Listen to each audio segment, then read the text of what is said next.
The European Commission plans to cut its energy ties with Russia entirely by 2027, and it unveiled its roadmap to do that this week.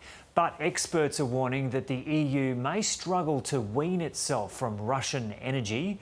DW correspondent Chiponda Chimbelu joins us now from Berlin. Chiponda, g'day. So what about this plan has attracted scepticism?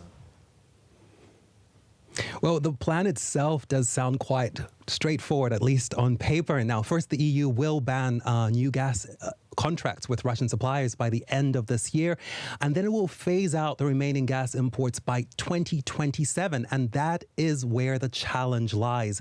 Now, many EU countries still import large amounts of Russian energy, so experts are skeptical about the plan and whether businesses will be able to go along with it. Now, while overall fossil fuel imports from Russia to the EU have fallen since the 2022 full-scale invasion of Ukraine, there is one major exception, and that is liquefied natural gas, LNG. Now, imports of Russian LNG to the EU rose 18% last year, according to the European Statistics Office.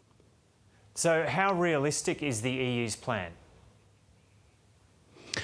Experts we spoke with pretty much said that the plan isn't very realistic. Now, so far, LNG hasn't been part of the EU sanction packages against Russia, and imports of Russian LNG for domestic EU consumption have been allowed despite there being a ban on shipments to countries outside the bloc. So some EU countries have actually been buying more Russian natural gas. And the bloc could, of course, try to change that. It could very well buy more LNG from the United States, which is already its biggest supplier.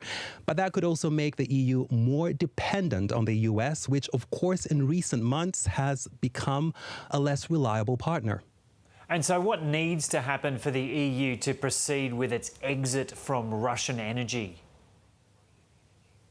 Well, one thing for sure is that the EU needs to reduce its overall gas consumption. That would definitely ease the bloc's exit from Russian fossil fuels. And that would mean that the question wouldn't just be about replacing one partner or one supplier over with the other. And there's, of course, fears of depending too much on one supplier, because, of course, that's not unfounded given the experience with Russia. Now, whether the EU Commission's plan will be supported by the bloc's member states, that is, of course, something that remains to be seen. There may be resistance from countries like Hungary, Slovakia, and Austria because they are still very much reliant on Russian gas imports. And, of course, Washington, too, may chime in. It may also want the EU to resume buying Russian gas if it does succeed at brokering a peace deal between Russia and Ukraine. So there's a lot of interest here at play, and we will have to wait and see what happens.